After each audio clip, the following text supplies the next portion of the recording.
are you doing here? How do you, know where I live? It's called the Freedom of Information Act, Kate. The hippies finally got something right.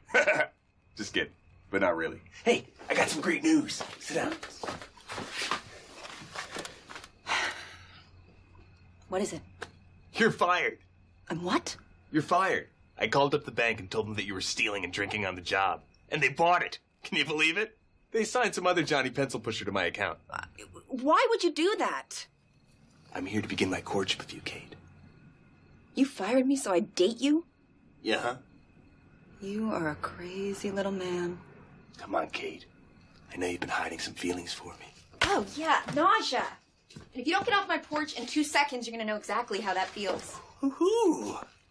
You like the freaky stuff, huh? That's cool. Well, I can be naughty, too. Real freaking naughty.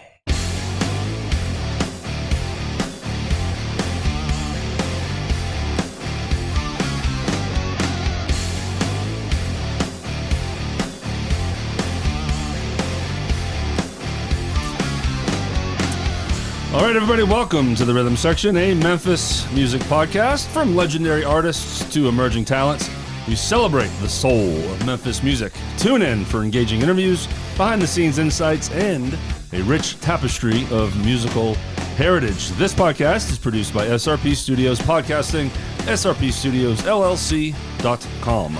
Catch new episodes every Wednesday morning on Apple and Spotify, and don't miss our video releases at 6 p.m. Central on YouTube and Facebook. For more information, visit therhythmsectionpod.com. If you enjoy the show and want to support us, you can easily donate to our tip bucket through Venmo and CashApp. Find the links in our episode social media descriptions. For our video audience, scan the QR codes on your screen, or you can simply search The Rhythm Section Pod on either app. If you find it in your heart to donate to the cause and help fuel this podcast, your support will greatly be appreciated and will help shine a brighter spotlight on the great Memphis and North Mississippi music community. So thanks for tuning in and supporting the Rhythm Section podcast. Next, we have the Sunday Replay. Join us for our new series, TRS Sunday Replay Series. Each Sunday, we return your favorite interviews in the order they were originally published, allowing you to relive the best moments and stories from past episodes. Oh, sorry, Jeff. You're going to jump on my... Sorry, man. You can catch upcoming replays with Alan Bone on June 23rd, Steve Owens on June 30th, and Derrick Joseph on July the 7th, all on YouTube, Apple, and Spotify. Whether you missed an episode or want to experience it again, our TRS Sunday Replay Series has you covered. My apologies, Jeff. Now it's my turn. Prepare for a unique experience because every replay episode will be without the intro. Again, a perfect example as to why we will not put you through this. We will bypass this ridiculous sideshow and teleport you directly into the heart of the interview. Don't miss the chance to revisit the highlights and hear from our amazing past guests. Again, it's on YouTube, Apple, and Spotify every Sunday. It's almost like we finish each other's sentence. You're supposed to say sentences with me. Huh? Never Are we mind. doing a show? I forgot. Yeah. What's going on, everybody? Thanks for joining us. My name is Derek, and with me, as always, is the beautiful, very sexy Jeff Ward, everybody. Yes, let's go. Where's it at? I think that's the first time Oh, whoops. Okay. It's nothing but love. Take away my applause. So thanks for joining us. Very special episode today, which we're going to jump into really quickly. But today's featured guest is Mr. Jim Peterik. Yes. The Ides of March, the Jim Peterick Band, and formerly of Survivor. So can't wait to talk more about him. Next week, we got Tommy Cathy from Almost Famous, Target, and a plethora of bands. Mm-hmm. And then coming down the road is Jeffrey Carrin. Shit. No, you did it. You did it. You don't remember my name. But it was still hesitated. Jeff Carrin from Roxy Blue. It's spelled Caughron. Right. So it is not Coffrin, we were told. Just like my name is not Machoud. Right. So we get that. All right. Ladies and gentlemen, very special intro today. We have a very special person with us to help us with a very special announcement. Yes. So joining us today is Miss Carolyn Mendello. Yes. Welcome to the studio. Look at this. Oh, thanks, guys. You're on the inside now. I am in the same place where Pete was. That's right. Awesome. Absolutely. So, yes, we are going to talk about Pete Mendello today. So, we're going to make this announcement and then start talking about it with Carolyn. Right. And so, this is pretty exciting, Jeff. There will be a celebration of Pete's life at Neil's. Free show on Sunday, July 21st, 5 p.m. start. Again, free show for Pete Mendello. Before I get into details here and we start talking about it, Jeff, I really want you to explain to the audience how this is working because, and I'm going to always give you this credit, man. I want to spotlight you. I know this isn't about you. Nope. But you were a big part in planning this thing. Yeah. So talk more about it, Jeff. Believe it or not, it wasn't that difficult. Herding all of these musicians together to do this was actually not that bad. Yeah. And I think it's probably got a lot to do with who it's for. Yeah. But all I had to do is say, hey, such and such, we're wanting to do a show, a celebration of life for Pete Mendello. And I barely got the words out of my mouth, and they were like, yep. Yeah. So the genesis of this was Jeff comes to the studio. We need to do a show this year, like an outside event show, whatever. We started coming with different ideas, and then Pete came up. Right. And it switched from a rhythm section kind of sanctioned event to not. This is not a rhythm section thing. No. It just so happens that Jeff is the one that planned it all. Yeah. This night is for Pete Mendello. So we realized, well, let's talk to Carolyn first. Yeah. And we called. So Carolyn, now you're here to help us. So good to see you. And we're excited for this show and your blessing. Oh, well, thank you so much. Yes. It is a blessing. And thank you, Jeff, for spearheading this. Yes. We, after Pete passed, we had to go to New York quickly. And because that's where he was from. His family's there, and it was expected. So, and they were handling everything. So, we didn't get to have any kind of celebration or life here. So, thank you for putting this together. Yeah, it's absolutely my pleasure. Pete meant a ton to me.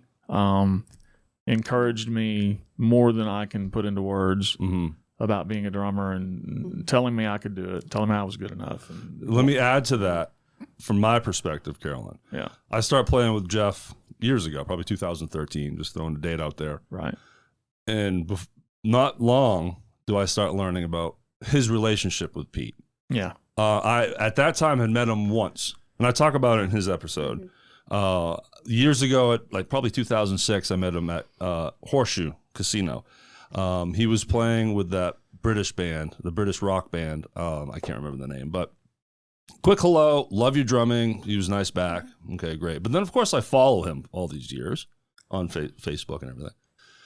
But I'll tell you what, Pete's name came up constantly from Jeff. Yeah. And anytime Jeff needed help, was maybe stressing about a gig or just tips or just needed a friend to hang out with, whatever, Pete was always there for him. Yeah. I'm so glad. He and I had lunch. Always. Many times. Yeah. And several times with my buddy Jason Ware. Jason would go with me to meet with Pete because Jason's a drummer too.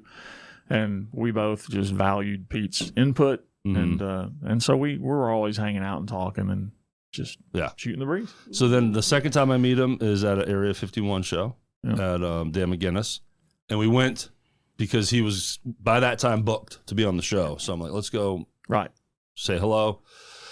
And then the third and last time was right here in this studio. Yeah. So I feel blessed that although I didn't know him well at all in relation to everyone else's relationship with him, me along with Jeff were able to sit here and capture his story. So I'm going to have his link to his episode in the description so you can get his story. And the fact that we were able to archive that is pretty cool. It really is. It really is. In fact, I watched it just a couple of days ago. That's right. Yeah. I'm so glad that we got that for nothing other than that purpose, for you to be able to do that. Yeah. And it's amazing, and it just happened that way. But I'm glad we got that footage. Yeah, and for the viewers, for the listeners rather, Carolyn's wearing a shirt. This says Pete, Grammy-nominated Pete Mandillo. Yeah. Some great picture of him just having a good time behind his kit. And yeah, you'll learn about how he was nominated for a Grammy, where he was woken up by the phone call. Right. Heard the news, was like, okay, whatever, and hung up and thought it was just whatever. And then, bling, sprung to. I was like, wait a minute, what? Yeah. And, he was super proud of the fact that he was nominated for that, and with good reason. There's not a musician on planet Earth that doesn't want to be in that company. Mm-hmm. So that's phenomenal, and that's a testament to what a great player he was. Mm-hmm. So the next announcement I want to make, again, thanks to Carolyn's blessing on this. I don't know if he wants credit for the start of this idea, but I'm going to give it to him. Yeah, absolutely. Mr. Josh Haynes came up with this, talked to me about it, talked to Jimmy about it, but got Carolyn's blessing. Right. And for this show, granted, obviously this is going to be a night for drummers, and we're going to talk about all the players that are going to be a part of this. And originally, it was going to be Jimmy Fault's drum kit. Right. But now it's going to be Pete's drum kit. That's awesome. Isn't that great? It is. I'm so glad to get the dust off of it. That's awesome. Every drummer is going to be excited about that. I'm super excited about it. Yeah. I can't wait to play that kit. So thank you for agreeing to that, Carolyn, because it was already going to be a special night, but that just brought it to the stratosphere. Yep. For sure. So Absolutely. So you want to read off some names, Jeff? Yeah. We want to talk some names here? You want me to start it? Yeah, go for it. All right. So the way that we've done this, Area 51, because this was Pete's band before he passed, they are going to open the night with a full set of music. And that is now Jimmy Fulp on drums, Josh Haynes, David Haynes, Lance Binder. Yep. And when they are done with their hour, Tim Dills, who was a huge part of Pete's being here and the whole, just you can look at both of their interviews. And they played together. They were in a band together, too. They've done a lot together. So Tim's going to get up and speak about Pete when Area 51 is done. And then we are going to start, when that's over, the next two sets of music, or however long it takes. I don't know. We really haven't discussed if it's going to be two more sets. Is it going to go the full way? It's 16 songs, correct? It's 16 songs, so it'll probably be two sets, maybe take a break at some point. But so we're going to start rotating in drummers. We've got 16 different drummers, and we've got a few different bass players and vocalists and guitar players. So I'm going to start because I want to be done so that I can go sit down and watch the rest of this thing. Because nobody's coming to see Jeff Ward play drums. They're coming to see these other guys. I am, Jeff. So I will start the night playing a song. So the song that I'm doing will involve Derrick on bass, and Jeff Adams will be doing vocals on this tune. Then the next song will be Bill Marshall on drums and Derrick on bass. You can just run through the drummers. Okay, and then we got John Patterson, Tora Tora. We've got Jimmy Fulp, Doug McMinn, Chris Cook, Chris Craig, Bobby Ireland, Jason Cooper, Jacob Turner, David Fike, Michael McClenny, Tony Meharry, Todd Poole, Johnny Lamb, Ronnie Knight, and Alan Bone. I mean, come on. So, I mean, what are we talking about here? I don't know how the hell I do know how I got involved in that list. I put it together. That's the only way that I was going to get invited to do with anything with this caliber of player. So, but shout out to Area 51, the whole gang, because we immediately started a text thread with them, me and Jeff. Yep. And they were integral in throwing out names, Yep. throw this name, and helping connect you. Yep. So thank you to the Area 51 camp for that, because obviously they wanted to be a part of the creation of this as well for obvious reasons. Yeah, and at some point I stopped everything and said, we might want to reach out to Carolyn and make sure she's cool with all this. So we did that, got her blessing. Yeah. And once we had her blessing, we rolled with this. And it really did come together pretty easily in the grand scheme of things. There was a lot of texting and there were some emails, but I just made phone calls and people said yes. And with it being on a Sunday, that's mostly why you do benefits on Sunday or Celebration of Lives. Right. Most people are free. Again, that's Sunday, July 21st. Yes. Area 51 will start at 5 p.m. Like Jeff said, 60-minute set, quick break, Tim Dills, and then let the drummers begin. You know, so clearly this is for the drummers. I mean, this is a drummer's night, right, for obvious reasons. But how it's going to work is, once we start rotating, there's going to be other guest musicians peppering in as far as guitar and bass and vocals. Yep. But for the most part, well, first off, David Haynes is the only keyboard player. Yeah. He's got it all. He's got his hands full. Sorry, David, you don't get a break. And then guitar, we got Paul Moreau coming in for a song, and after that, it's all Josh Haynes. Actually, Paul's doing 3 songs. My apologies, Paul. 3 songs. My apologies. And then outside of that, it's all Josh. Yeah. And then we have one feature vocalist, Jeff Adams. Yes. He's going to be coming up. He's not playing the bass. He's just going to come up and sing. And then outside of that, then it's pretty much all Josh Haynes handling the vocals. And then we have bass players. Yeah. And we have a little roster of bass players. Jeff already mentioned I'm in it. Yeah. But, you know, I'm one of 4. There's 3 Memphis staples and then me. All right. So, of course, Lance Binder, outside of his first set with Area 51, he's going to do a few songs as part of the rotation. Then we got Davey Smith. I mean, that's going to be great. And heavy then hitter. The great Sean Few is going to be a part of this. Like Jeff wanting to do the first song, I'm doing the first 3. Yep. Get us out of the way. Right. And then we'll carry on the correct way. Right. And the other, outside of being this Pete's night, what's also unique about this is you're going to see some very interesting combinations that you wouldn't otherwise see. Yeah, exactly. You know, you're going to see Jeff Adams with Josh and Bill Marshall on drums, me on bass, and David Haynes on, you know, like the fact that I get to play with Bill Marshall. I mean, it's amazing. Selfishly, you know, as a player, I get to play with these great musicians, which is really, really cool. And but really, the fact that all of our awesome drummers playing this for us is going to be on Pete's kit. Yeah, and that is just the coolest. And another thank you that we've got to throw out. We would be so crazy not to say thank you, Niels. Yes. Thank you, Richard, because you'll be running sound, and we can't do this without you guys. You're always stepping up for this sort of thing, and we really, really appreciate that. And when it comes to the drums, typical format is every drummer brings their own cymbals, pedals, snare. Not for this. Can't do that. It's 100% Pete's kit, yeah, and that way also the drummer can just jump in. Right. Boom, boom, boom, because we have to move along. Yeah. It's going to be a lot of changing, and we want to make it a nice, punchy, you know, solid night with not too much time in between songs. So. Right.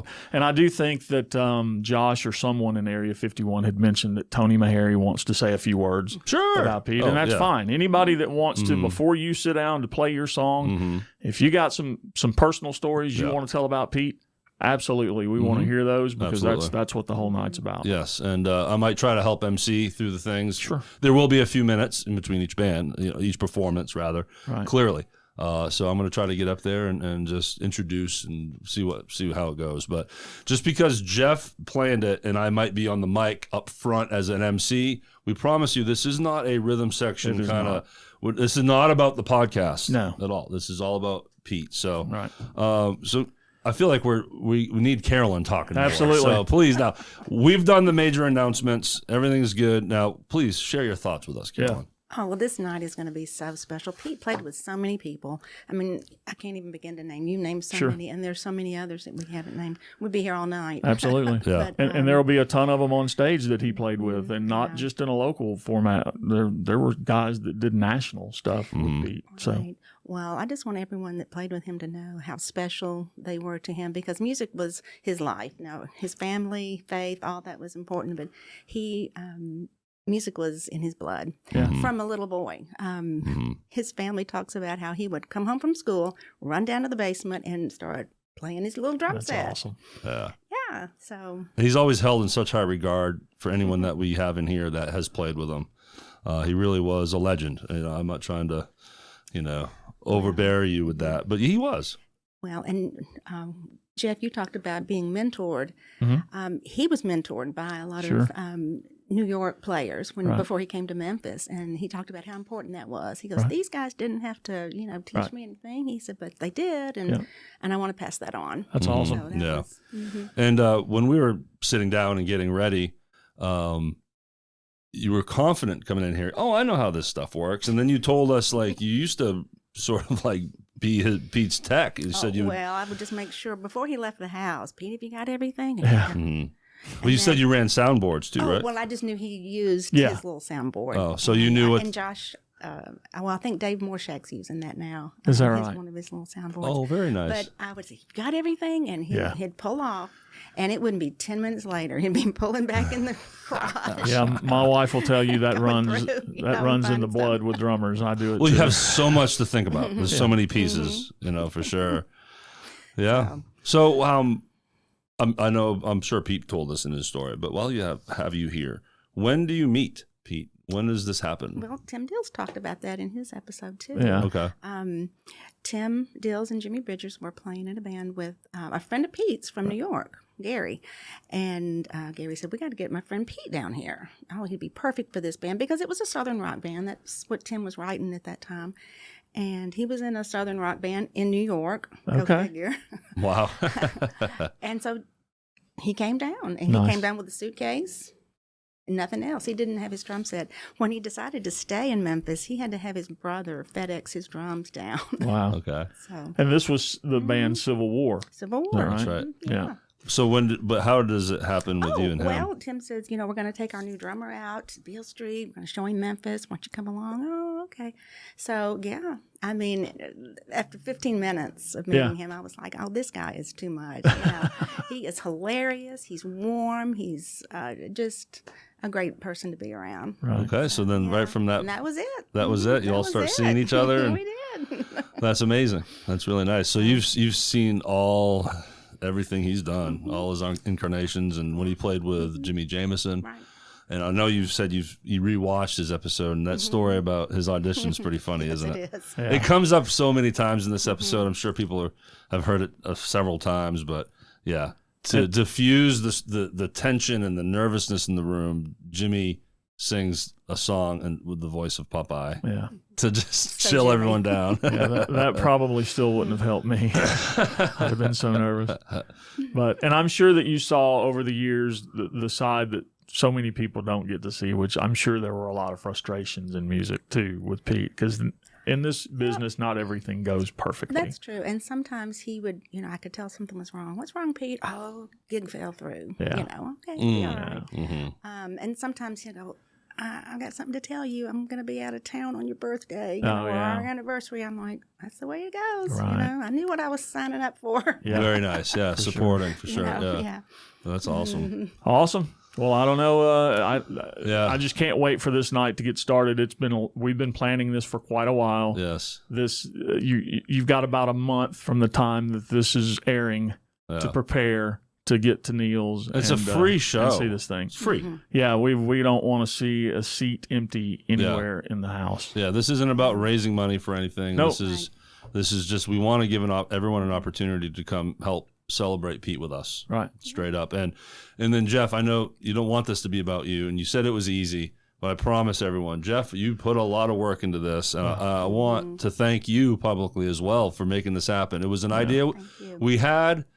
Then the next step was you and I did a three-way call with Carolyn, Yeah. and then that was it for me. Yeah. And you really just took the charge on this. I did. And thank you. And look, Lance Binder has helped tremendously as well. I don't want to overlook him. He and I went back and forth with text messages and phone calls trying to figure out how everything was going to work. Mm-hmm. And Josh and Jimmy and David all lended opinions on who to reach out to. And we should mention we got their blessing as well. Oh, for sure. We're like, hey, we have this idea. Do you want to help do this with us? Yeah. We didn't just say, hey, guys, we want you. No. So they jumped on board Right. with their blessing, and then, bam, it was off and running Right. from there. So And it's now coming to fruition, and I can't wait. so you again, so July much. 21st, we'll keep repeating that, and you're going to hear this Every week. promoted every week up to the show. So, Yeah. so Carolyn, just hang out with us now. Me and Jeff are going to what we normally do is if we go out to see a band, we talk about it. Yep. So, and feel free to jump on the mic anytime you want. Okay.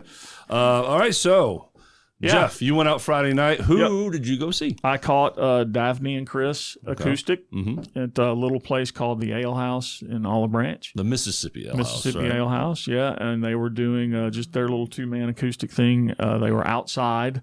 I think that was unfortunate because I think Daphne was getting bitten by mosquitoes. Oh, man. It's just a brutal time of year in this area. But look, they were great. They did a lot of songs that you don't normally hear. That's always refreshing to musicians, especially. They did some standards. They did some stuff you hear a lot of, but there were several songs that I just was like, I hadn't heard that one in about 30 years. And Daphne plays a cajon, right? And she's really good at it. I was hoping I might get an opportunity to get up there and help keep time, but she didn't need me. She's been doing it a minute with Chris. So you get a really full sound. Yeah. So acoustic and percussion. Yeah. And then awesome vocals. And her cajon is triggered. Okay. So it's got a trigger in it to give you, it works through the PA. Nice, yeah. So it gives you a much clearer, beat. Did she also play any like tambourine shakers? She had some shakers and did some of those things. I don't think I saw a tambourine, but there were different shakers and stuff like that. Chris played a Taylor acoustic, which is I love Taylors. I'm not a guitar player, but I know craftsmanship, and I've always thought Taylors were fantastic. I have strummed a couple, just the 3 chords I know, and they sound brilliant. So I saw them at Crossroads Seafoods a long time ago. Another great venue. They play often. And just like you said, it's just they're a great duo. Right. And you see them on Facebook. They're busy because they're just a great little setup there. Yeah. I also want to give them a special thank you because we have the DeSoto Arts Council down here in Hernando. And through the summer, the first Friday of every month, they have what's called the Back Porch Party, where it's a couple hours of music. There's a cash bar. It's all outside. And it's an opportunity to build traffic for the local artists that have displays in there. It's a great thing. And it's acoustic sets each on those Fridays. And being an organization, they need help. So they ask the bands if they're okay with donating their time to do it. And Daphne and Chris did it last year. They're going to do it again this year. So from a personal level, I'm incorporated with the Arts Council. Thank you for doing that, know, and donating your time for the Arts Council. So so go check them out. Yeah. If you see them on Facebook, first follow their page. They have a Chris and Daphne and Chris. Daphne and Chris page. Yeah. And go patronize their shows. And I said this on Facebook. It's nice to go to a show where you don't have to scream at one another to have a conversation, which I can assure you will do if you come see Gen X. Like, we're loud. These guys were... Hey, what are you guys doing tomorrow night? You guys want what? What? I can't hear you. What? Yeah, exactly. So it's nice. You can actually sit there, listen to them, and talk, and you don't have to... scream at one another. Yeah, so it's great. It's a laid back atmosphere. So Daphne and Chris, thanks for doing what you do. So I played last night. Elevation Memphis. It wasn't the Tina show. Right. But this is more about where we played, which was Southland Casino. And if you have not been there in a minute, it's not the same casino it used to be. Right. I played there back in the day where they had the juke joint. Yeah. And it was this very smoky, kind of more dingy. I'm not trying to throw shade here, but it was what it was. Right. Everyone knows. Not anymore. It is a beautiful renovated casino. And check this out. The big main part is smoke-free. Nice. Isn't that crazy?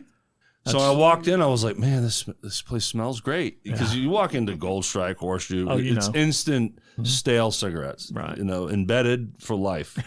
They do have a smoking section still where the smaller stage was at some point. It was Sammy Hagar's. Yeah, I remember that branded stage, and it's a tiny stage, and it's really set up for acoustic acts. But they throw full bands up there, and it's a different configuration. But so they do have a space for people to go that want to gamble and smoke. But they left the non-smoking section as the big place. This nice high ceilings now, beautiful lighting. Right. So this is more thanks to Elevation Memphis for having me on the gig. We also had Mr. Robert Parker on guitar, which is such a joy. He's such a joy to play with. So when it comes to the Elevation Memphis cover band, they rotate guitars. Right. Sometimes they do shows without bass. Yeah. They do a lot of trio stuff. Darren Lee, Melanie Pierce, and LaShawn Robinson do a lot of trio stuff. So outside of the Tina show, it varies. Right. So thank you for having me on that show. It was a good time. So, Yep. All right. So, Carolyn, you already experienced this at the beginning, but are you ready to watch me and Jeff read out loud again? Absolutely. You down with that? I'm loving it. There's a lot of talent in this room right now. All right, so this is when we read off our wonderful band sponsors, and we're going to start with, speaking of none other, Elevation Memphis. Yep. Elevation Memphis is a versatile band that covers various musical genres, including country, R&B, blues, classic soul, pop, and classic rock. The band is currently working on finishing its album of original music. To help raise funds, Elevation Memphis has a consignment store that offers everything from home decor to the latest fashion brands. All proceeds will go towards their original project. Go to elevationmemphis.com and click the shop tab at the top for all shopping. And don't forget about the Elevation Memphis, Tina Turner tribute experience. Sorry. Where you can enjoy all of Tina Turner's greatest hits performed live. More show dates coming soon. And for booking, shopping, and social media, please visit elevationmemphis.com. Awesome, and I haven't written up anything like that for Generation X, so I'm going to give you some Band-Aids. But also, read off, last week you said the genre. Yeah. But give us some songs. Yeah, well, it's Stone Temple Pilots, Alice in Chains. We do Wood, which is Steve Owens' favorite song that we do. Collective Soul. We do some Goo Goo Dolls. It's a wide variety, but it's 90s and 2000s rock, and we love what we do, and we're getting a really good response. It's me, Jeff Cobble, Jason Dixon, Kevin Greenberg, and Kevin Cost, and we've got Saturday, June the 21st at Sidecar Memphis, and then we've got Saturday, June 29th at Sidecar South Haven, Saturday, July the 6th at Dan McGinnis, South Haven, and then we've got Saturday, July the 19th at Sidecar Memphis. What's your Facebook page for the band? It is Generation X Music. And there's a hyphen in there somewhere. Well, go follow that page, please. Figure it out. Fever Tree, a Memphis-based rock band, draws deeply from its southern roots to create a powerful and soulful blend of southern rock, blues, funk, and gritty, very gritty rock and roll. You can see albums and listen to albums, Social Mediocrity, and Lessons Learned on Spotify and all other digital platforms. Now here's a review quote from Mark Pruitt from Whiskey Network. All right. Fever Tree is a band made up of friends who do what they do for the love of music. In turn, this makes the music authentic and right from the heart. That's a great review. Learn more about Fever Tree at fevertreeband.com. And Mark did an interview with Fever Tree in a magazine, and that's why they know him and where that came from. And I'm friends with him now on Facebook, and Fever Tree loves their bourbon, so that's where that came from. And when you go to fevertreeband.com, right there on the homepage, on both the left-hand side and right-hand side columns, is reviews and quotes and testimonials of them. So they have made an impression on a lot of different people. Absolutely. And Area 51, they're also a band sponsor for us. Those are the guys you'll get to see for the first hour of the Pete Mendillo Celebration for Life. Friday, June the 22nd at Rock House Live, Collierville. That's a 9 to 1 show. Saturday, June 22nd at Lafayette's. That's 9 to midnight. And you can follow Area 51 on Facebook at Area 51 Memphis. And last but not least, Mr. Sean Few, also a guest bass player on Pete's Celebration. Formerly known as, you can catch them Friday, June 21st at Neil's. Saturday, June 29th at Lucky Dog. Jeff just played there a little while ago. And Thursday, July 4th on the Peabody Rooftop. Follow Sean on Facebook at sean.few.7. All right. How was that, Carolyn? That sounded great. Did you enjoy that? I did, and maybe Sean will bring Pete's bass that he has. Oh, that's right. Okay. I think we can make that happen. Yes, he an auction. Carrie, his beautiful wife, made that happen for him, didn't she? Isn't that awesome? Shout out to Carrie. Yes. Few. We love you, and Sean as well. Sean is much like me. He married way out of his pay grade. I don't know how that happened, but yeah. So you're called out, Sean. Now you have to bring it. Yep. Carolyn said so, and I know he listens. So we love you, Sean. Okay. Yep. Jim Peterik. Yes. Ides of March. formerly of Survivor. Phone call in from Chicago. We weren't going to say no just because he couldn't make the flight. Yeah, we don't require that you fly in to do the rhythm section. So Jeff, I forgot to print out some of the talking points we had. My apologies. I do have it pulled up on my iPad here. But before we break into that, please tell me in the audience how this came to be. Gwen Smith on Facebook. I've actually not met Gwen yet in person, but she is always posting photos and everything of the Jimi Jamison Jam for Jimmy. Yep, sorry. And she's just kind of integral. Did I say that correctly? With all that, I mean, come on, dude. We're a podcast. You can't pronounce words correctly. And just kidding. So she's posted photos of Jim Peterick before, and I just thought, a huge part of that show. By the way. Huge part. I mean, he and Jimmy were synonymous with one another. Yes. They worked together a lot, and Pete worked with them, and so I just, on a whim, I reached out to her and said, "Is there any chance that you have Jim Peterick's contact information?" And that's why I love you, man. Yeah, He's fearless when it comes to that. And she said, "Well, I don't have, I can't give you his number, but I can give you his contact's number." Okay. So I reached out to that guy, and I don't have it in front of me, but I believe his name was Scott. It is. Okay. Yep. I reached out to him. He responded really quickly, which shocked me. And I'm starting to think, this may happen. And he gets back with me and says, "Does this date work for you and this time?" And I said, "Dude, I'll make it work."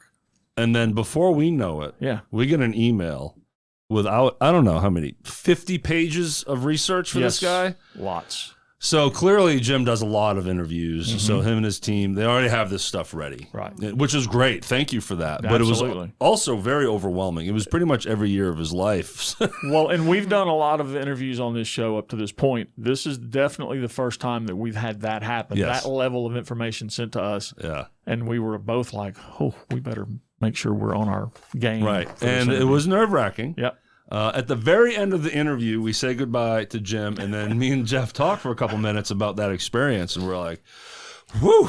Yeah. It was overwhelming on trying to follow and trying to get so much information in, because it's such a long list of credentials and accomplishments and history of all these bands. And then also we were just, a little rough around the edges and trying to get through. We were, and look, I was starstruck. Yeah. If you're 50, 54, 55 years old, that guy wrote the soundtrack to your childhood. You couldn't turn the radio on without hearing his music. Yeah. So it was and fun. Bands that he wrote for. Yeah. 38 Special comes up, right? Yeah. And there's also a little funny moment that you will not hear or see. Right in the middle of the conversation, we did edit. Jim was like, "Hold on, guys." And he takes his phone with him. So in essence, me and Jeff take a walk with Jim into the studio.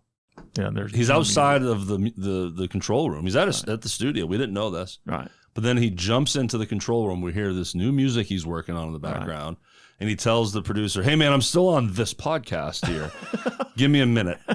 And then he comes back out. Right. So that was funny. We were like, ooh, we got a little taste. We felt special. Yeah. And then he made us sign an NDA. No, I'm just kidding. But it was a great show. So first off, of course, we talk Ides of March. Oh, yeah. How that formed. All original members to this day, 60 years. Right.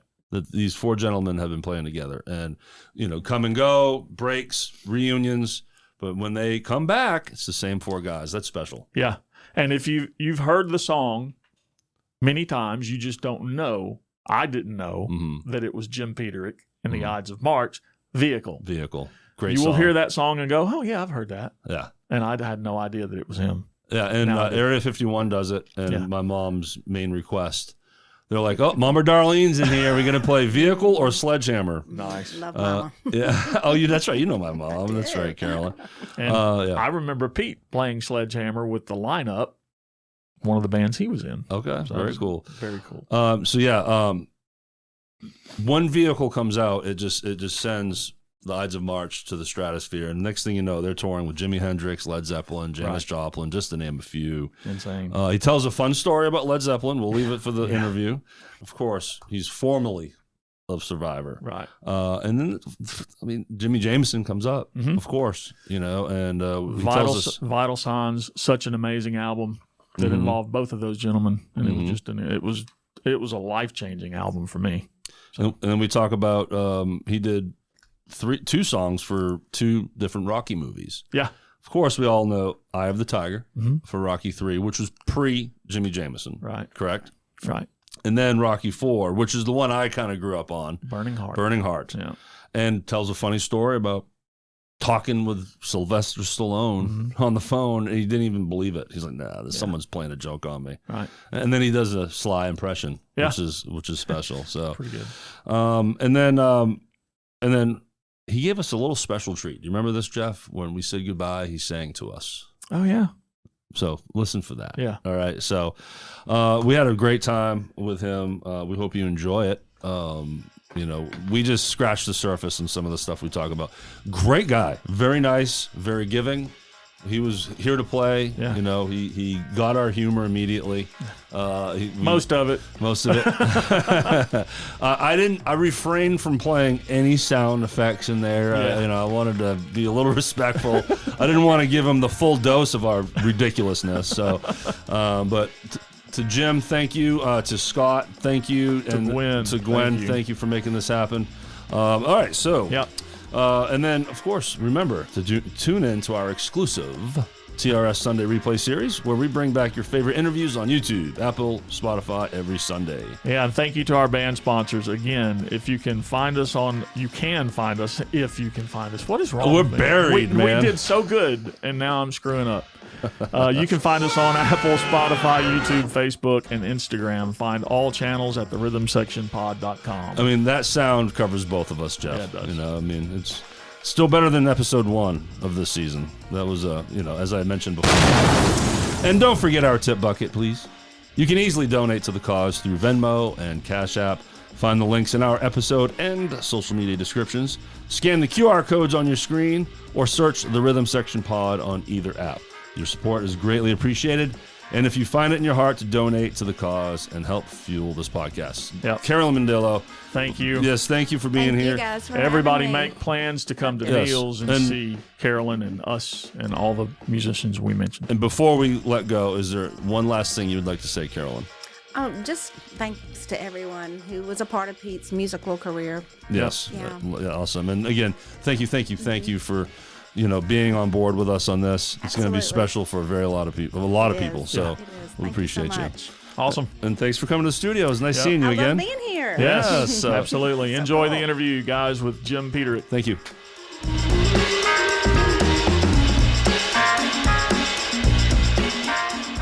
All right, ladies and gentlemen, the time has come. We're very honored and excited to announce to you that today's interview is with Jim Peterick, everyone. So how you doing, Jim? I am doing great. Thanks for having me on your show. Yes, sir. Founding member of the Ides of March. You have your solo career, the Jim Peterick Band, and, of course, formerly of Survivor. This is pretty good stuff, Jim. Where are you calling us from? Burr Ridge, Illinois. It's about 20 minutes from downtown, straight up I-55. And Karen and I have been here in this home for about 35 years. I was born and bred in Berwyn, Illinois. Larry still lives there. Larry knows of the Ides of March. Okay. We don't fall far from our roots. I'll say that.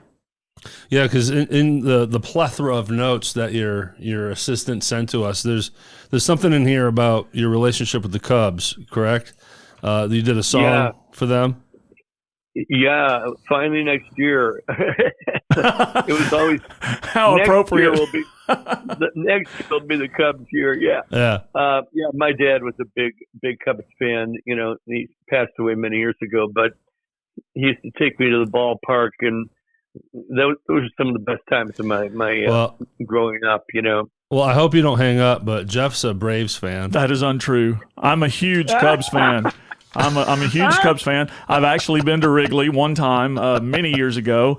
I sat on the first base side behind Mark Grace playing first base. So Wow, that's pretty historic. I'll Yep. say that. And they obviously eventually won, which was an amazing game. What year was that? it's It's been 7 years The Cubs now. won the World Series. Several years ago. I remember where I was living, so it was like 17, 18 maybe, somewhere around there. Yeah. Do you know, Jim? It was a long time ago. This is Long time ago. This isn't a sports show. Yeah. But well, I'm not sure the year. Yeah. so of course, we're going to talk about Ides of March, your solo band, and Survivor. But let's get a little more history on the person. So we now know where you were from and grew up. When did you start tying into music personally? Man, I was so young. I have two sisters. One passed away. Well, now they both passed away, but they were my mentors. And I was the little kid. They were 10 and 12 years older than me. So when we'd be going down to Florida to visit my uncle in our 52 Chrysler, they would be strumming ukuleles in the back seat, while we drove through the Smoky Mountains. It was some of the greatest memories. And my hand was so small, I couldn't wrap my hand around a ukulele neck at first. The next year I could do it. And they showed me all these chords, and we did all these camp songs, jada, jada, jada, jing, jing, jing, and all these kind of funny songs. And I'll tell you, from there, I knew, when I first got my first guitar, hey, there's 2 more strings on this, but the top 4 are just like a ukulele string. Yeah. So I figured out how to play guitar when I was about 8 years old. And the order of strings are in reverse on a ukulele, correct? That's right. Yeah. But I figured that out too. But good one. But yeah, I started with ukulele, driving through the Smoky Mountains, on vacation. What was that's great. George Harrison is well known for, in his later years, jumping to the ukuleles, and there's a funny story about him and Tom Petty working together for the Traveling Wilburys. And George Harrison always is as though he had one in his back pocket everywhere he went. And next thing you know, he's teaching everyone how to play, and they're out by the lake playing ukuleles. I know. I just bought. I have 2 grandchildren. Colin's my son, and he's a great musician. He's got one of the best Steely Dan cover bands in the country called Brooklyn Charmers. But he also just released his second solo album, Jim Peterick, and it was just a few days ago, and it's really, taking off, which is cool. But, I bought his daughter, 7-year-old Maisie, a ukulele, and she took to it right away. So it continued. So when you jump to electric guitar and you're starting to rock out, who are your main influences at that point? What are you listening to? Oh, my God. Well, Jeff Beck is my hero. There we go. And as far as creative leads and stuff like that, I always mention Jeff Beck. It was a great loss when he died. But I have so many heroes. James Burton with Ricky Nelson. I used to watch him with his Telecaster when I was 6 years old, and Ozzy and Harriet. Look, I'm 73. I go way back. With Jeff Beck, the term one of a kind can be overused just in general. But he truly is a one of a kind, isn't he? Yes, he is. Yeah. And the way he used the vibrato bar, or the whammy bar, as the kids call it, just brilliant. And I had the honor of playing on stage with him. It was actually at a rehearsal for Brian Wilson in L.A., and Jeff showed up to play on a session, and we ended up jamming. Wow. And it was a moment of a lifetime. I bet. Was it a little intimidating? Standing next to him? Of course. Oh, man, I was just in awe, Well, speaking of being in awe and having one of those moments, we're good friends with a local musician named Jimmy Fulp, and he got to play behind you. And I know from speaking to him that is one of the highlights of his life. Yeah. So. Well, I love Jimmy Fulp, and, what a great event that was at Lafayette not too long ago. Yep. It was all about Jimmy. Yeah, Jimi Jamison. Yeah, we're talking about the Jimmy Jam, Yep. as it's called. So let's land on that. We want to talk about so many things, but like Jeff said, Memphis Music Podcast here. Let's talk Jimi Jamison and this event. So, was this the first year you do it, Jim, or have you done every year? Pretty much every year. Yeah. Scott Ennis would always call me first, or one of the first. And he's such a team leader, and he puts these things together, and he's just amazing. And for the first time I got to see him perform, he was a dear friend of Jimmy's, of course. And, he did good. He did some Jamison, some Survivor stuff on stage. They even had Debbie Jamison up with her band up there. Yep. It was just a great night. Mm-hmm. Look, a lot of the local bands here hold Jimi Jamison in high regard and play a lot of his stuff when he was with Survivor and solo stuff.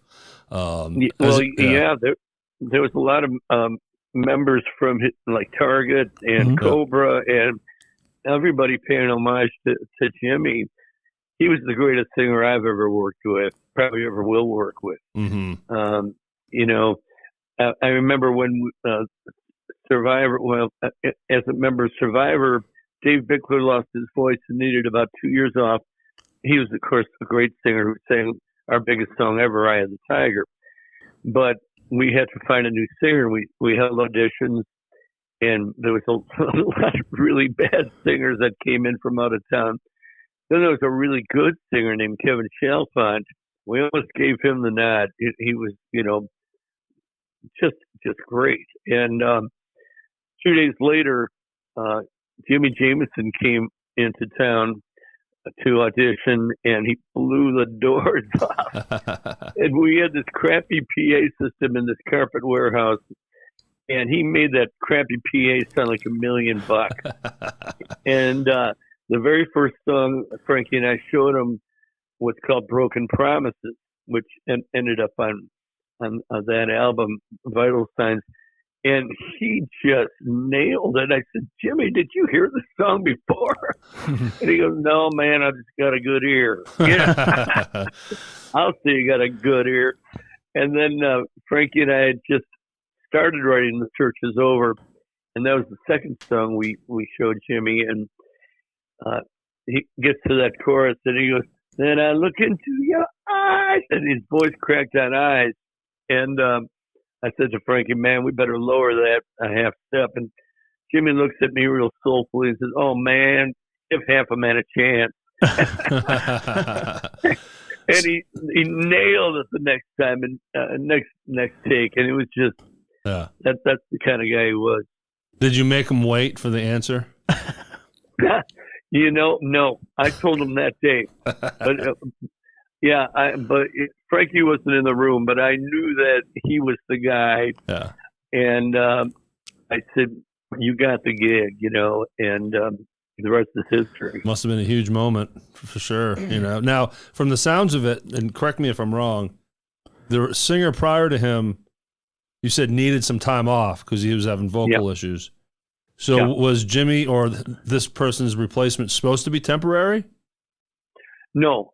Dave knew he was out. That and so no, it was never temporary. He had a permanent position. Later on, the two singers would get on stage with big jam sessions and trade off vocals, and I'm still dear friends with Dave Bickler, and all is good. What was the big album? I'm looking it up here. So when you co-wrote, where is it, Jeff? I'm sorry. Vital Signs? Yeah, Vital Signs. So is that the first big album that you do with Jimmy? It is, and probably remain my favorite of all the Jimmy albums.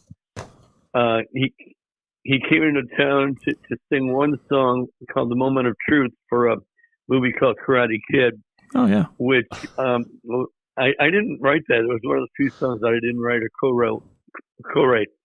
Bill Cosby did, but he came in and we brought in Ron Nevison, our producer, and he produced Jimmy on that. And that was the first time I heard him in the studio on mic. And blew the doors off that thing. Yeah. Yeah, vital signs. I'm 54 years old. You mentioned your age, so I'll mention mine, and that should tell you that puts me right at the time of vital signs. That was my music. That was my heyday. That was the era that I grew up in and loved. And vital signs was a life-changing record for me. I loved it. Jimmy was amazing. And the songwriting is just incredible, and I wear that CD out to this day. And for those that might not be familiar, I Can't Hold Back, High on You, and The Search Is Over were the big three, top singles from that album, correct? Yeah, and I have to mention I Can't Hold Back. That's my favorite of all of them. Okay. Yeah, in fact, we thought we were done with the album. We were recording tracks in L.A. with Ron Nevison, great producer, and Frankie's messing around with this arpeggiated guitar lick, and the roadies are packing up the equipment, and I sit down at the piano and I started doing this counterpoint piano part, and Nevison walks in and goes, "What's that?" I said, "Oh, just something we're screwing around with, and he says, "Wait a minute. You've got to write that song. We're cutting it tomorrow." And the roadies all started putting the equipment back in the studio. You never know when it's going to drop down, right? Correct. Yeah, you get these downloads. not that I'm some world-renowned million item selling writer like yourself, Jim, but I've been told that's how it works. Downloads, I like that. Yeah, there's definitely a spiritual tone to that. So, 1985, you co-wrote the theme for Rocky IV, Burning Heart. Yep. Who did you co-write that with?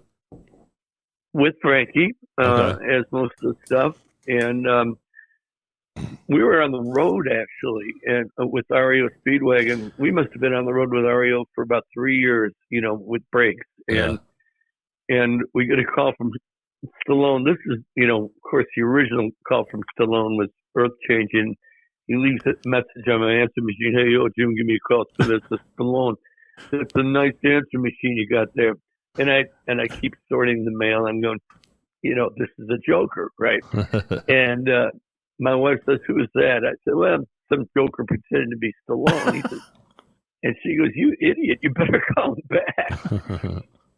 So that's when I timidly said, I was already a huge fan of Stallone because of Rocky 1 and 2. And I timidly say, "This is Jim Peterik. Is this really Sylvester Stallone?" He goes, "Hey, Jimbo, call me Sly." So here's a kid from Berwyn calling my hero Sly. And I got comfortable real quick. And I said, "Well, I got this." He said, "I got this movie Rocky 3, and I don't want to use that Gonna Fly Now song. It's a nice song, but I want something for the kids, something with a pulse. Can you help me out?" I said, "Hell yeah." And he sent us a rough cut of the movie. And, I had to rent a VCR Pro, and because it's a big VCR cassette.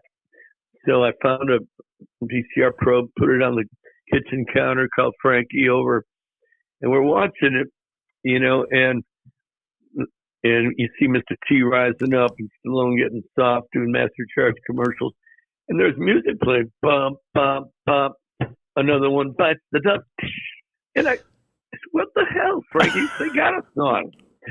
And I called up Stallone. I said, "You got a song, another one bites the dust. It sounded good." "Oh, no, can't use it. The publisher wouldn't let us. You got to write a better one." A better one. Yeah, So, you got to be better than Queen. Yeah, okay. We got our marching orders. And 3 days later, we're in the studio cutting Eye of the Tiger. Wow, it's amazing. And so how long, when you go in the studio to cut that song, how much time does that take to get a final product? Well, that's a really funny story. The demo, we cut it in a few hours.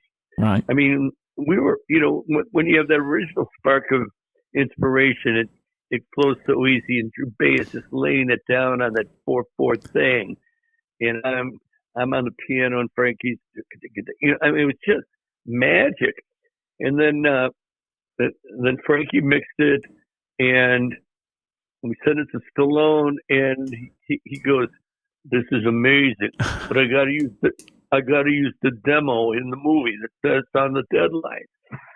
So the version you hear in the movie is the demo of No the Tiger. kidding. That's fascinating. Yeah, and we had to recut it because it wasn't on our label. It wasn't on Scotty Brothers. We had to recut it, and to recut it and bring that magic back again. That initial rush of inspiration is so powerful.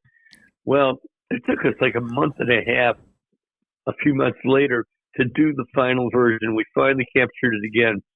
But that first one, if you listen, there are differences.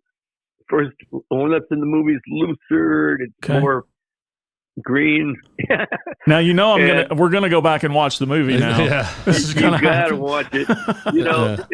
It's really good, but it's looser. That was the demo. Okay. Yeah, Sly is going to be very happy about this because now that movie's going to get more views. It's going to get tens There and you tens go. of more views. Yeah, man. As if he needs it. But yeah, anyway. Well, I want to circle back to Survivor, but I think we need to now go to your home base here, as I've been told, with the Ides of March. Correct? This has been a lifelong journey for you. Correct? Yeah, Ides of March is ground zero, and Larry is in the studio right now. My studio is in my home, and it's right down the hall and to the left, getting ready for a session. And the original four members of the Ides of March, myself, Larry Millis, Bob Bergman, and Mike Borch, we've been together now for 60 years. Wow, that's and awesome. I don't even mention the 17 years I took off to do Survivor because we always got together to play, even during those years. If not gigs, we always kept practicing because we knew one day, we'd probably get back together. We were like a family. Yes. And and it's still a family. So I see it started in 1964, like you said, 60 years ago. But originally you were called the Shondells? Correct. So what made the change? Had to change that name. Tommy James. Yeah, that's why. Yeah. We're listening at WLS. New from Tommy James, the Shondells, Hanky Panky, and we go, oh. Yeah, that's a little on the nose, isn't it? Yeah, we couldn't do that. So Bob Bergman's reading Shakespeare, and we're waiting to go on stage at some show, and he says, I've been reading Shakespeare. Listen to this phrase, beware the Ides of March. Sounds like a name to me. We all go, that's our new name. I called the record label, Parrot label, had them change it, had to change the labels, and we became the Ides of March. I love that because so many times bands struggle to find a good name. Yeah. Every cover band I've ever been in is like, okay, after 100 tries, you're like, all right, you settle on something. Yeah, I know it. We struck gold with the Ides of March. So after you change, you release your first single on Parrot Records, You Wouldn't Listen. Yeah. Number 7 in Chicago and 42 in the Billboard charts of 1966. Tell us more about that experience. Well, you're good. Yeah. No, your assistant's good. Your assistant gave me this. Well, she's good. He's good. Yeah. Scott and Chris are both great. Yeah. We walked into Sound Studios. That was the hot studio on Michigan Avenue. It was on Wabash, but it's right near there. And man, it was so much fun for us to go in the studio. That was like a big deal. Mm-hmm. And I still got Bob Bergman's father took photographs of that session. And I remember playing my jazz master and those first ringing, ding, ding, ding, ding, ding, ding, ding, and how great it sounded on those Altec A800s. We were in heaven. So in 1968, that's when you bring in the brass section.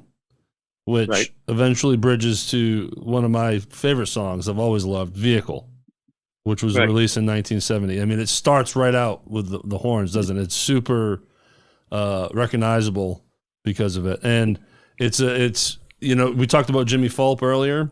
Well, Yeah. he's in a band called Area 51 with Josh Haynes, who you performed with and Yes. met there, David Haynes and Lance Binder.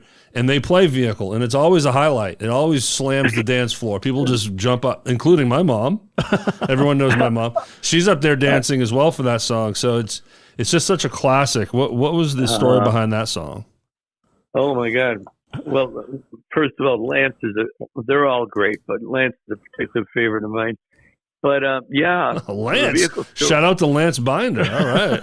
Well, yeah, he's a special guy, man, really talented. Anyway, so look, He's got some pretty good dance moves too.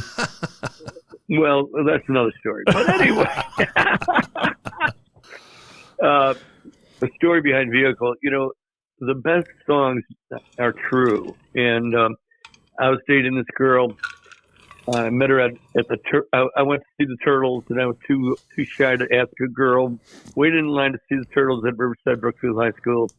And this gaggle of girls, 4 great-looking teenagers. Well, I was 17, so, I mean, I wasn't leering at them. They were all teenagers. And they come in, but there's one girl that really caught my eye. She had orange culottes on, and she had blue eyes, and I'm just looking at her, and I'm thinking, typical stuck-up R&B girl. She'll never talk to me. And that was Riverside Brookfield High School, and she turns to me and says, "Aren't you Peterick?" Dang. Yeah. Calls you by And your she last says, name, too. Yeah, that's true. Just, "Aren't you Peterick?" Yeah. And I go, "Yeah." And she says, "I just saw the Ides of March at Morton West High School. You guys were great." And I go to myself, there is a guy. Now, I want to go back to the orange. What she was wearing orange what? Orange culottes. And it turns out she made them herself. They're like shorts, but they're like wide shorts. Those are culottes. Okay. They're really cute, but I wish you still had those. Anyway, and knee socks and clunkies are saddle shoes. So you can just get the picture of this 15-year-old and I was just like gobsmacked, And now we know why you stayed in music. because of the chicks. The chick. For me, it was one chick. Understood. And that chick and I had just celebrated 52 years of marriage. Awesome. Does she still have the orange shorts? I wish. Tell her you got to buy another pair. So, is it safe to assume when Vehicle hits that kind of catapults the band? Oh, yeah. To the next level? Oh, my God. Are you kidding? Yeah. 1970 goes to #1 on Cashbox, #2 on Billboard, and suddenly we're on the road with Led Zeppelin, Janis Joplin, the Grateful Dead, touring with these bands, partying with Led Zeppelin, which is another story in itself. Oh, I bet.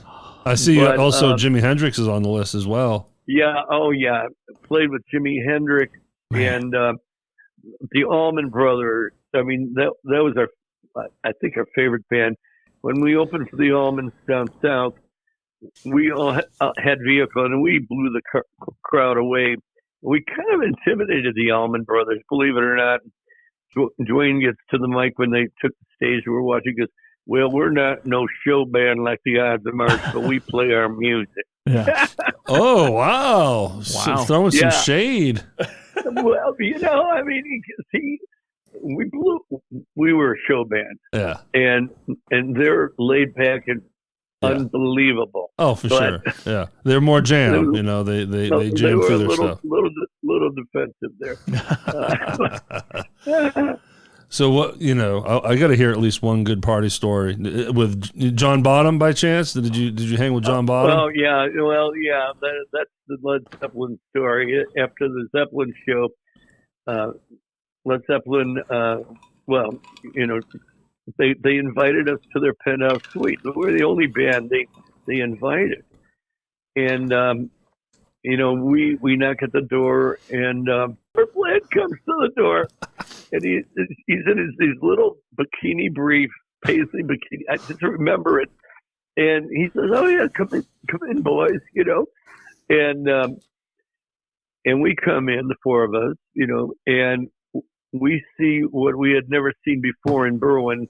There's basically an orgy going on in the hotel suite. Yeah. And there was half naked groupies, having pillow fights and goofing around, and we were like wide-eyed, we're looking around, believe me.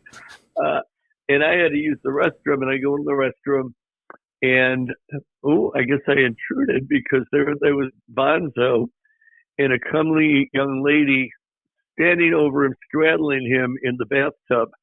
And I'm going, okay, well, I'll find another job, Excuse me, do you mind stepping aside and then just do your business right next to him? Yeah, no, I didn't do that. By this time, all the Ides of March were feeling uncomfortable in this element, And I can understand that. We were all 19 years old. And so very politely, I look at all the Ides and I said, let's get out of here. Let's just sneak out of here. Let's sneak out. And we told Robert Plant, thank you very much. And we turned around and went across the street and got some donuts and got back in our comfort zone. And then immediately called your parents. Hey, guess what we just saw? But we'll never forget those stories. Man. Yeah, so 19 years old, catapulted to that degree. Were you guys able to kind of keep a good head on your shoulders? That must have been so overwhelming, that lifestyle, correct? Well, yeah, but that isn't the lifestyle we wanted.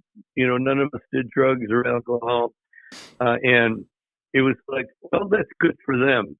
So right. We're going to write the material for the next album. We got a job to do. Yeah. Well, and that's why you've probably been so successul, is you did keep your head on your shoulders and you treated it like a career and not a time to party and have go nuts. Well, yeah, no, we're still together because of a lot of that, and we all have our specific roles in the band. I'm the main songwriter and singer, and Larry is the engineer genius who's been fiddling with his Sony deck since he was like 8 years old that his parents had. And Mike, does all the scheduling, and Bob Berglund is the accountant. We all have our jobs, Sure. And Scott is just Scott. He's our PR guy, as you know. And it's a great team. And then the brass section is one of the strongest brass sections we've ever had. So it looks like the vehicle makes a resurgence years later. And I didn't realize this. In 2005, it was a spotlight on American Idol for runner-up Bo Bice. So is that a song he chose to try to win the game? Oh, man. And I'm still dear friends with Bo. And I don't know if he chose it or the Idol guys did. Okay. But he still apologizes for getting the lyrics all wrong. I said, who cares? You nailed it. Yeah. Wow. Yeah, if you'll notice, it's all slurred together, and it doesn't matter. He had such style and long hair, and he just the swagger. And I was in where was I? Oh, I was in Nashville, and I was going down an elevator, and Mike Borch, the Ides drummer, goes, "Get upstairs. There's this guy that looks like Jesus Christ, and he's singing Vehicle." And I took the elevator back up, and I go, "Oh my God!"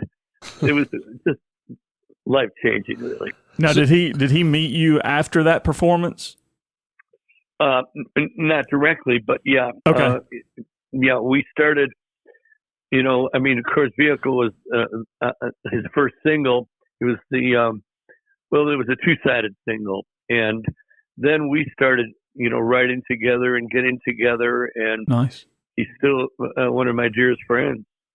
Awesome. So what's it like when a song makes a resurgence 30 plus years later after it's released. Now so many ears are hearing that song for the first time. They don't know who Ides of March is. They start learning this. Yeah.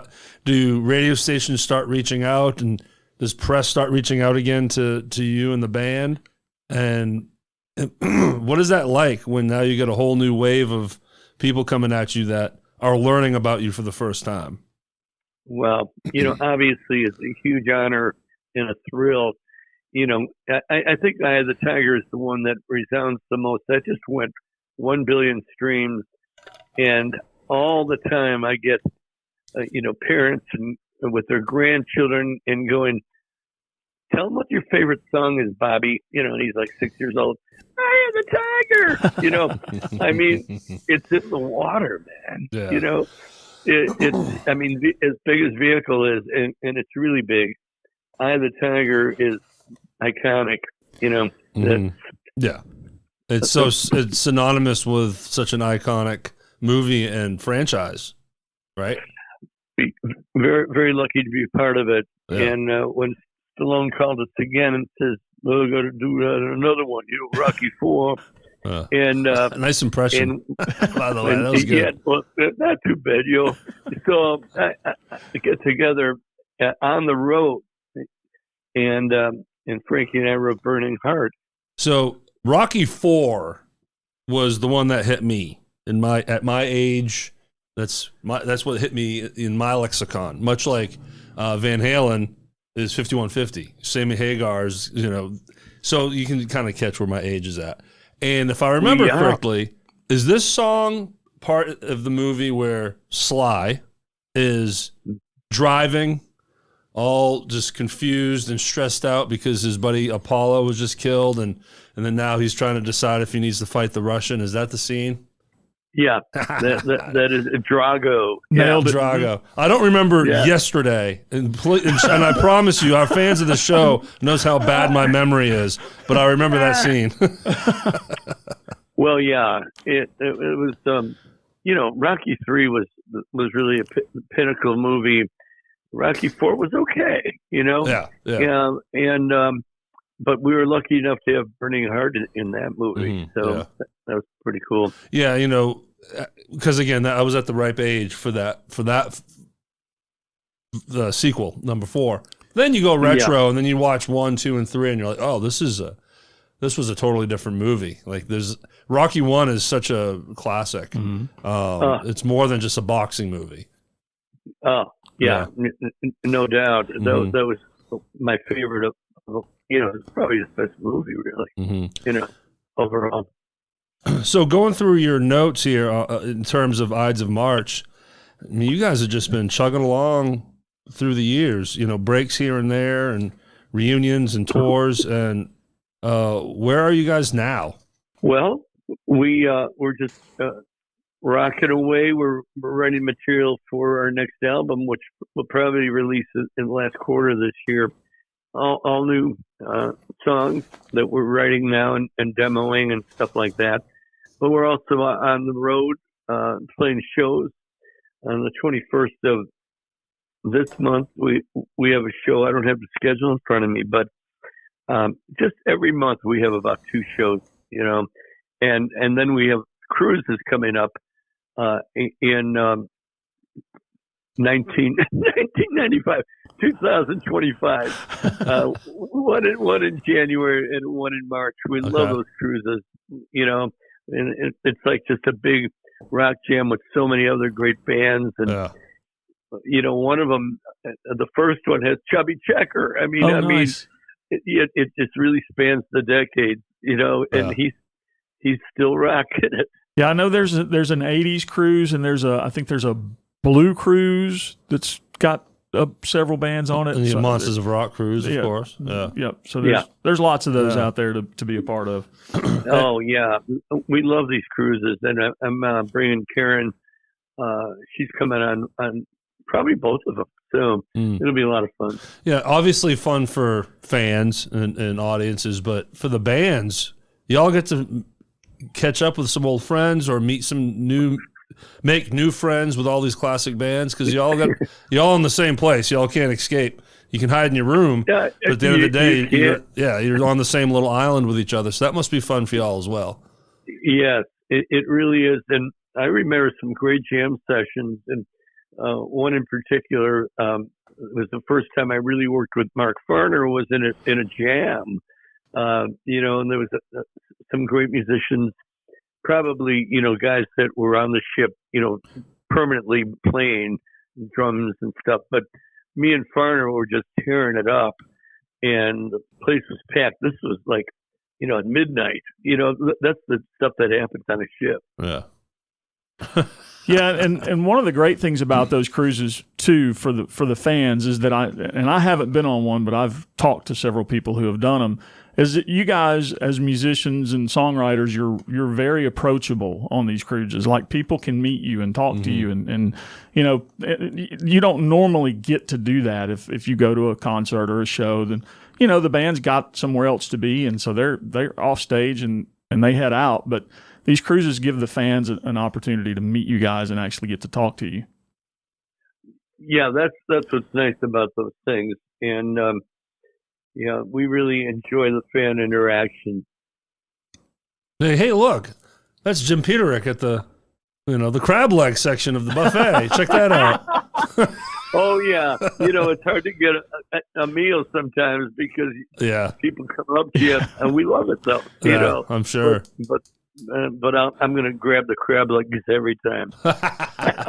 So, and you mentioned, again, to the core 4 members, you said 60 years together. So that means to this day, you, Larry, Bob, and Mike are all still together? That's correct. Wow, that's outstanding. That's so rare. It's a family, and we rarely have a squabble. If we do, we solve it like on the spot, Sure. Yeah. And it's just great. If the government worked like the Ides of March, would be great. Well, look, me and Jeff are long friends here, but we love like brothers and fight like brothers. But when you're brothers, after you kick and scream and the black eyes go away, you're still there. Yeah, well, those black eyes take a while to heal, but it's okay. Yeah, it's okay. No photo shoots when during those parts. No, or a little makeup. Yeah. I want to go back to your relationship with Jimi Jamison. Yeah. So, how long did you guys work together? Do you know how many years it was? I never did the math. He came in '83. And I worked with him until just about the day he died. Okay. Wow. It was just about to release a new old album called Jimi Wayne Jamison. And I'm just right now working with a great fellow named Jeremy Holiday, who's curating that whole album. And we're just making sure the writer's credits are all right and everything is right, but it's 12 songs that I think I co-wrote every one of them or wrote every one of them, and it's called Jimi Wayne Jamison. And hold on, because it's a lot of stuff. Well, none of it's been ever released, and this is really historic. Yeah, so you heard it here, folks. Some fresh Jimi Jamison music is on its way. Do you have an idea of when? Very soon, probably early summer. Well, it's this summer. Nice. During the summer. Man, there's gonna be a lot of people excited about that everywhere, but certainly Memphis.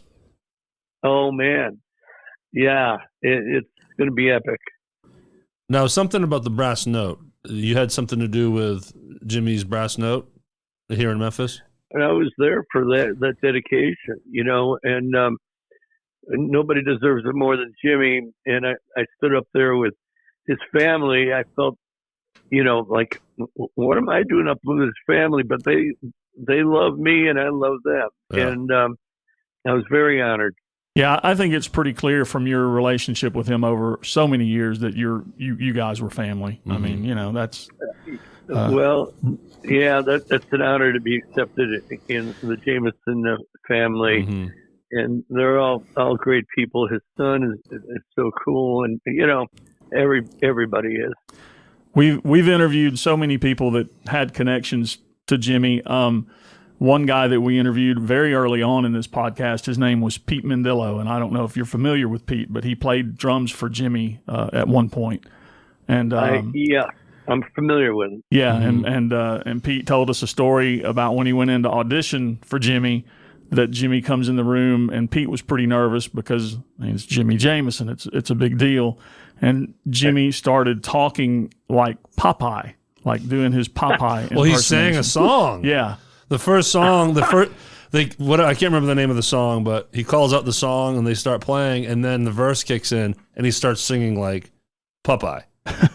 And it diffused the whole, room. It just made it all fun and relaxed, and everyone chilled, and then they moved forward from there. Yeah, I know he was a total goofball. Yeah. And I remember we were cutting this video, and we're in the hot, sweltering sun. I can't remember what song it was. It was one of the big Survivor hits, and we're really working hard there, doing our scenes. And turns to me and goes, "Man, Jim, this movie starring is hard." Is that J-Mo or what movie starring? Movie starring. Yeah. I wouldn't know. Yeah. How hard it is, but he knew he was kind of being funny, but movie starring, I'd never forget that phrase. I treated him to a steak dinner in New York when we were playing there, and he ordered this big steak, and I ordered something, but he cleaned that steak off the bone. He was a good eater, and the waiter comes over and looks at Jimmy and goes, "Excuse me, sir, is there something wrong with the bone, sir?" And Jimmy just cracked up. We both cracked up. That bone was picked clean, man. That's funny. You wrote some songs for 38 Special. Yeah. Hell yeah. I'd love to talk about those because some of the people listening may not realize that you wrote those songs. So what? Oh, yeah. Well, real briefly, in fact, Don Barnes just left town, and we wrote 6 more. It's going to be a 50th year anniversary album coming out next year. Don and I have a real chemistry when it comes to writing the songs. And it started with me, Don, and Jeff Carlisi writing a thing called Hold On Loosely. And that was the first that we wrote together. Never heard of it. Small hit. I never heard it. Jeff goes, "Oh, I got this riff." And he was, And Don goes, "Well, I got a title." I go, "What is Hold On Loosely?" I go, "Hell, but don't let go." And boom. Wow. In 4 hours, we had a song. And still one of my favorites. They had already recorded Rocket of the Night. That was their first hit. And that was supposed to be a Survivor song. Okay. And we cut it at Survivor. And at the end of the day, Ron Nevison didn't want to use it for the album. And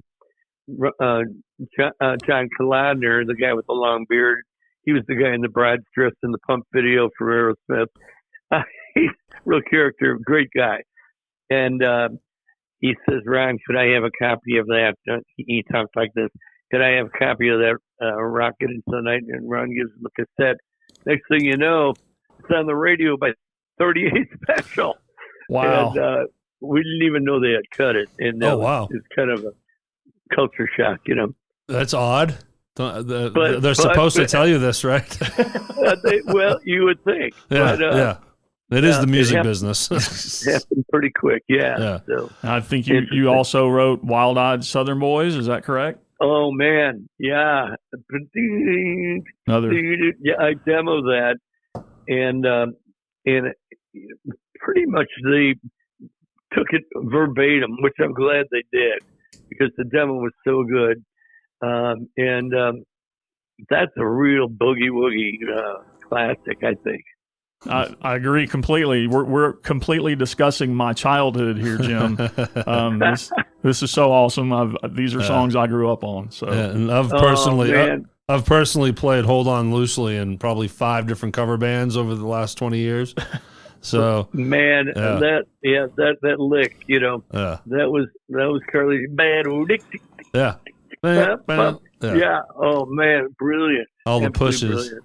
So who tracked the bass on that? Selfish question. Well, that was LJ. Yeah, from 38 Special. Yeah. Yeah. Let's. You never know. Some bands don't get to track their own things, but back in that day. Oh yeah, no, they had two drummers, and one was a little more steady than the other, and that was usually the guy that ended up on most of the hits. Yeah. They were both okay, but one guy, and I don't remember names now, but was really strong. But LJ always played the bass, and yeah, he was walking the bass at the end of and he's walking the bass, and it was like so old school. I absolutely loved it. Man, it's great. It's great to talk to you about a song that I've never, and I'm a career cover guy here. Let's just be real. And you get to finally talk to someone that is in the writing creation of a song that I've played so many damn times. Oh man, my pleasure. Believe me. Yeah, and I play the bass line perfectly, Jim. No, I don't. Okay. Well, LJ would be very happy about that. We'll be the judge of that, Jim says. Well, anyways, look, man. Gosh, there's so much more we could do, but we want to be sensitive with your time. You are in the studio as you're doing this interview. We had to take a little break there when you went and wrote another number one song, and you just got to keep writing the good ones, and people say, what's the best song you've ever written? I said, well, maybe I haven't written it yet. Yeah. Well, look, we know that you come to Memphis so often for the Jam for Jimmy, and we have not yet made it to one of those, but we have even more reasons now to get our butts to the next one of those shows, because I would really love to meet you in person. So if two strange guys that you've never met before come up and shake your hand, you'll know who it is. Yeah. Okay, you'll be the two strange guys. Got it. For sure. Just remember, Derrick is the sexy one. All right. Oh my God, I'm not going to get into this at all. Well, Jim, thanks for your time. We really appreciate it. We're very excited to have you with us and to push your parts of your story out there. I did want to give a plug for Jim Peterick and World Stage Roots and Shoots Volume 2. Which releases August 9th. Yep. And wow, what a great lineup. Your song, the first thing was called Your Own Hero. Mike Reno, we wrote a song called Your Own Hero. Mike Reno, the lead singer of Loverboy. Yep. I've been to the Mountain. Jason Chef, former lead singer of the group Chicago. Yeah. We can fly by the Ides of March. You've heard of them. Mm-hmm. Forever Endeavor, Jim Peterik and Toby Hitchcock of Pride of the Lions, one of the best singers I've worked with since I worked with Jimmy. Love Lives, Jim Peterick and Kathy Richardson of Jefferson Starship. Until, Neil Janelle, who's the current singer of Chicago, and I wrote the song. And just on and on. The Road to Forever is my homage to Dennis DeYoung and Suzanne. So I wrote it about their relationship. And so there's all these little stories, but just some really good stuff. And the video will be Your Own Hero with Mike Reno and myself, and it's going to be pretty cool. You are a busy man. Well, you got to stay busy, baby. For sure. I want to say a shout out to Gwen Smith for putting us in touch with you, and to Scott May. He was also instrumental in making this thing happen. So. Yeah, we love Gwen. We love Scott. Give me good reviews, please. For sure.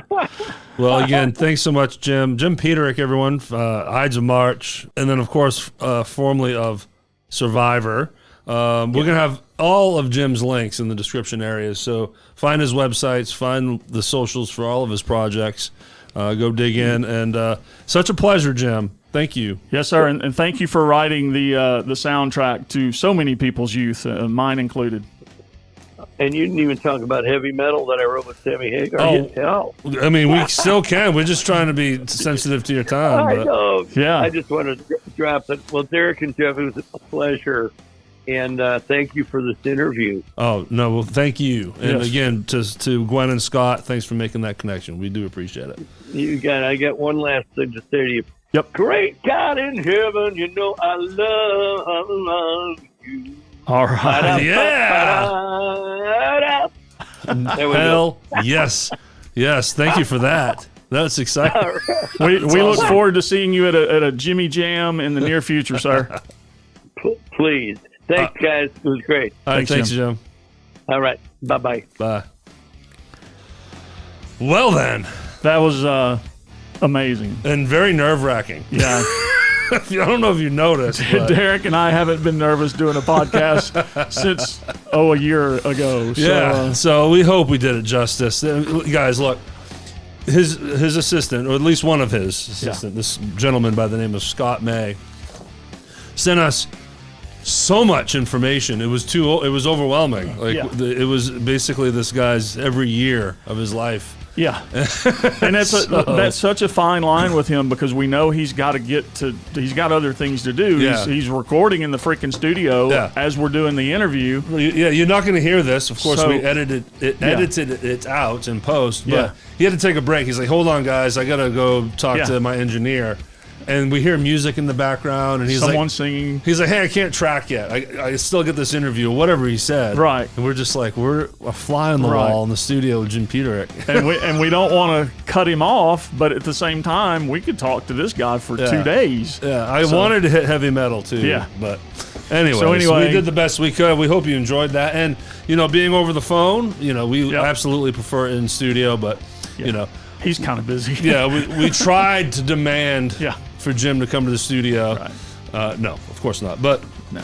Awesome, y'all. And thank you for catching this latest episode of the Rhythm Section. A new name, a new tag I added, a Memphis music podcast. Yeah. I changed the Facebook page a while back because I'm like, we should identify what this is. Right. At least it made a little more sense. Sure. And to all the beautiful, sexy, voluptuous band sponsors. Yeah. We are so grateful for you. Yeah, Thank we you. are. And follow us on Facebook and Instagram at The Rhythm Section Pod, and, of course, our website, therhythmsectionpod.com. Yes, and remember to join us every Sunday now. We have an exclusive Sunday replay series. Every Sunday, we're bringing back all of your favorite interviews on YouTube, Apple, and Spotify. Very exciting stuff. We hope you enjoy that. And if you see a band. Yeah, and look, if you guys have been under a rock and you don't know who we just interviewed, look the guy up. There's so much info. I mean, literally legendary. And he's written so many legendary songs. Yeah. Just good stuff. Yeah, thanks for watching, and go see a band. Take care, guys. Thank you.